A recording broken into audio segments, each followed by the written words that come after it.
Sustainability has moved on from being a buzzword to being a working practice adopted by hundreds of restaurateurs across the country. But if you're not sure how to be sustainable, it can be a daunting task. That's why BigHospitality has come down to the 3-star rated Preston Park Tavern in Brighton to see that it can be easier than you think. Helen, why did you decide to run your pub in a more sustainable way? I think it's been more of an ongoing process than just an instant decision. It's based on the fact that we, as consumers, are aware of what we want when we go out. So we try to develop a business that was somewhere that we actually would want to come to, and that people feel they can come and dine at with a social, clear conscience. I'm a vegetarian, actually, so that has made the animal welfare and sourcing really important to me. I'm absolutely horrified by some of the practices that do go on in farms around the country and on the continent. And I think that by being more sustainable, we can hopefully put pressure on the food supply chain to actually make important changes. What are some of the small things you've been doing that made a big difference to your business? Our sourcing, we look really carefully. We work very closely with the suppliers that do bring their produce to us. We have written agreements, sustainability agreements, with the farmers that we use, with the butchers, with the fishmongers as well, to make it very clear to them what we want to buy and what we will not buy from them, so that whichever chef is on duty, whoever is doing the ordering, it's a clear common thread, between all of the suppliers, that they know that we will only buy sustainably and ethically sourced goods. We've looked at our recycling. When we started this pub 5 years ago, it was only glass that was taken for recycling.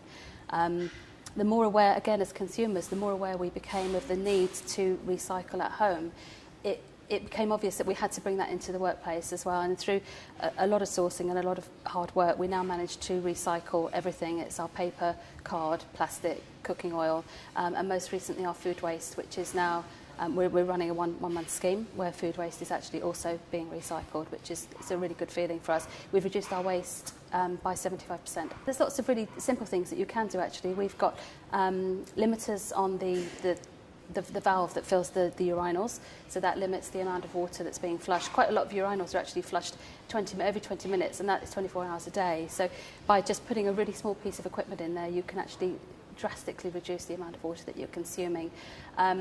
Practical things as well in the kitchen. You can make sure that your kitchen porters are not running steaming hot water into a sink that doesn't have a plug-in, which sounds really like a no-brainer, but it happens. So just being really aware and on top of things. Chefs love, I think the first thing a chef does when he comes into his kitchen is he switches all the burners on, and the grill and the extract, and it's not always necessary to have all of those things going. I think that if you can just run things a little bit more tightly, you can actually make huge savings in your consumption. What are the main areas restaurants need to look at if they want to be rated? Well, when we look at sustainability, it's a very broad definition of sustainability, and we break it down into 3 main areas. So the first of those is food sourcing, perhaps the most obvious, and this looks at where restaurants get their produce from, considering issues like local, seasonal, regional food, but also things such as ensuring that fish come from sustainable sources, and considering the issues around animal welfare when sourcing meat. And we take account of other accrediting bodies, people like the Soil Association and LEAF. So that's the first area. The second area looks at the environment, so what a restaurant can do to reduce its carbon footprint. And that takes account of things like minimising the use of energy, minimising the use of water, recycling where they can, the sorts of practices that take place within a restaurant and a restaurant kitchen that has an impact on the restaurant's carbon footprint, reducing the amount of food waste that's thrown out and so on. And then the third of the areas that we look at is society, and that is where a restaurant ensures that it's a responsible employer and that it engages with society more generally. And so you look across those 3 areas and we get a very broad definition of sustainability. What would you say to those who refuse to make their restaurants more sustainable? There are 2 compelling reasons for a restaurant to be sustainable. The first is that it just makes good business sense.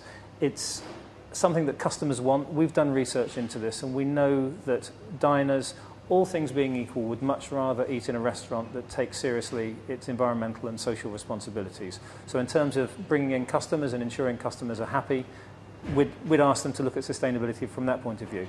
But the second is just the bottom line. The amount of money that a restaurant spends on gas, on water, on electricity, on waste, can be reduced by adopting more sustainable practices.